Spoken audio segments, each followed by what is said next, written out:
Hi అండి, welcome back to my channel. So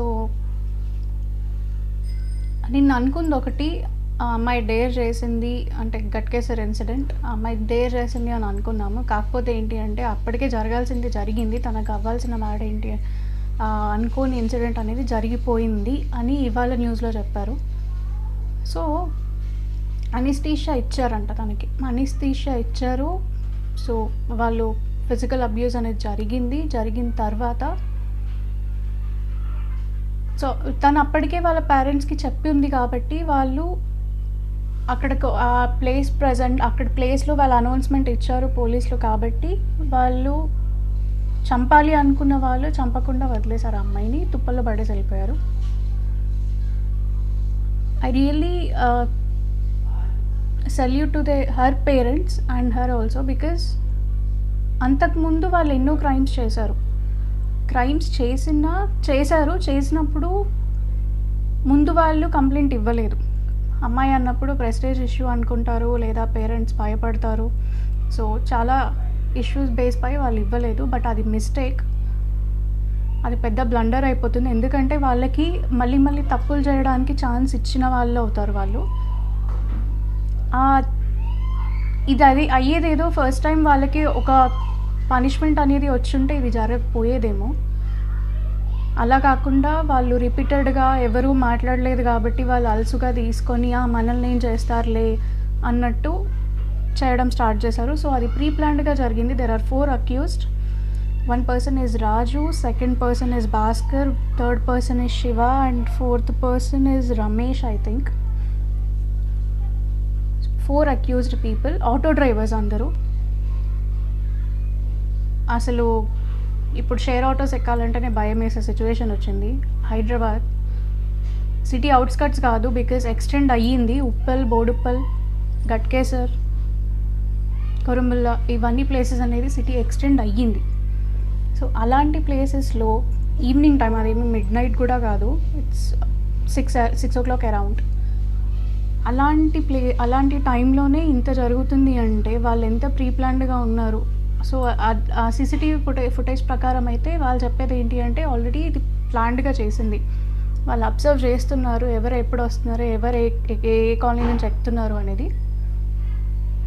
so ఇక్కడ మనం మెయిన్ థింగ్ ఏంటి అంటే ఎన్కౌంటర్ చేస్తారా, ఫస్ట్ థింగ్. దిశ కేసులో అయినట్టు ఇక్కడ ఎన్కౌంటర్ చేస్తారా? అండ్ దిశ కేసు ఇంకో ట్రాక్లో వెళ్తుంది. I don't know who is the lawyer who is supporting accused.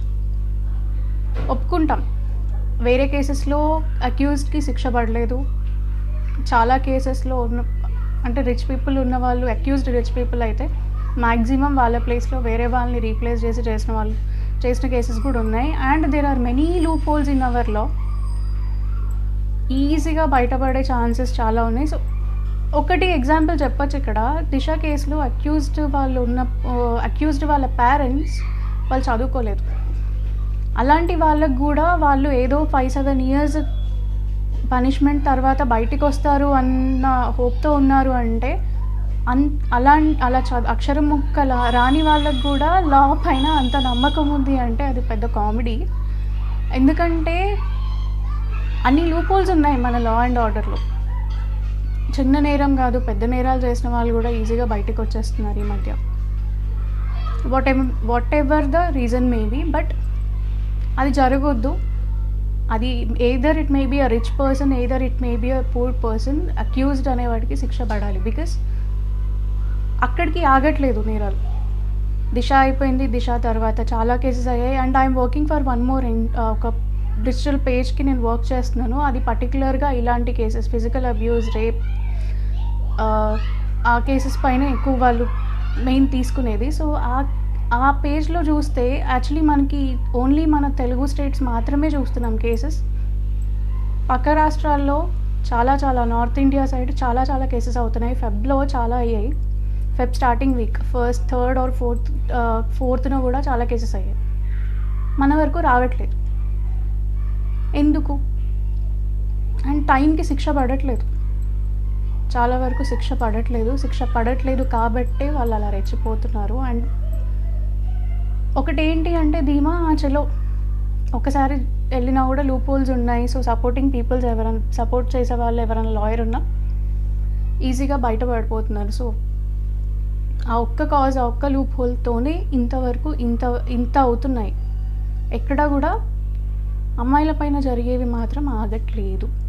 అది అమ్మాయి అవ్వచ్చు, ముసలావిడ అవ్వచ్చు, చిన్న పిల్ల అవ్వచ్చు, చిన్న పాప అవ్వచ్చు. వరంగల్ ఇన్సిడెంట్ అయితే ఇప్పటికీ మర్చిపోలేంది. దాని తర్వాత చాలా కేసెస్ ఉన్నాయి, high profile cases. Example Sugali Preethi. So మాట్లాడిన యూట్యూబర్స్ పైన కూడా కేసెస్ తీసుకున్న కేసెస్ వేసి వాళ్ళని బ్లాక్మెయిల్ చేసిన డేస్ కూడా ఉన్నాయి సుగాలి ప్రీతి కేసులో. సో హై అండ్ ప్రొఫైల్ ఉన్న వాళ్ళు పర్టికులర్గా వాళ్ళ కేసు ఏంటి అంటే వైరల్ అవ్వద్దు ఫస్ట్ థింగ్ వాళ్ళది. అండ్ ఎంత ఉన్నా కూడా లూప్ హోల్స్ త్రూ వాళ్ళు మార్చడము, సాక్షాత్ కాల్ ఇన్ బిట్వీన్. సో ఇక్కడ ఏంటి అంటే Sugali Preethi case high profile case. So అది కూడా ముందుకు వెళ్ళలేదు. Her mother is a physically handicapped person. I respect her a lot. తను చాలా కష్టపడుతున్నారు. ఇప్పుడు కూడా ఆ కేసు సాల్వ్ అవ్వట్లేదు ఏపీలో. Second thing, high profile cases చాలా ఉన్నాయి అండ్ పెండింగ్లో ఉన్నాయి, అవి అవ్వట్లేదు. సో ఇప్పుడు ఏంటి అంటే అటెంప్టివ్ అంటే ఫిజికల్ అబ్యూస్ చెప్పాలి అంటే అటెంప్టివ్ రేప్ జరిగింది. సో దానికి ఏ సెక్షన్స్ వేస్తారు అనేది first thing. And Sajjanar sir అండర్లో ఉంది కేసు. సో ఇప్పుడు ఎన్కౌంటర్ చేస్తారా? హై ప్రొఫైల్ అయితే కాదు, they are auto drivers. So అక్యూజ్డ్కి ఎలాంటి శిక్ష? మీ పిల్లలకి గుడ్ టచ్ బ్యాడ్ టచ్ అంటే ఏంటి నేర్పించండి. బయట కానీ రిలేటివ్స్లో కానీ ఎవరు ఎలా ఉన్నారో ఏంటి అనేది తెలీదు. బికాజ్ ఆల్మోస్ట్ కేసెస్లో వెల్ నోన్ పర్సన్సే క్రిమినల్స్ అని తెలుస్తుంది. First thing. Second thing, either it may be a boy or girl, ఈ టీనేజ్ ఆర్ గ్రాడ్యుయేట్స్ ఎవరైనా సరే. So be safe. అవుతే కాదు, మ్యాక్సిమం సెల్ఫ్ డిఫెన్స్ ఏంటి అనేది నేర్చుకోండి. మ్యాక్సిమం సెల్ఫ్ డిఫెన్స్ నేర్చుకోండి. అటెంటివ్గా ఉండండి బయటకు వెళ్ళినప్పుడు. మ్యాక్సిమం ఏ రూట్లో ఎలా తీసుకెళ్తున్నాడో, ఆటోస్ ఎక్కినప్పుడు, మెయిన్లీ క్యాబ్స్ ఎక్కినప్పుడు ఓలా కనుక బుక్ చేసుకుంటే share your location with your family and friends. So అంతే. ఇప్పటికీ నెక్స్ట్ నేను ఒక ఇంపార్టెంట్ వీడియో చేయబోతున్నాను. So please subscribe, share, like చేయండి. Thank you so much for watching.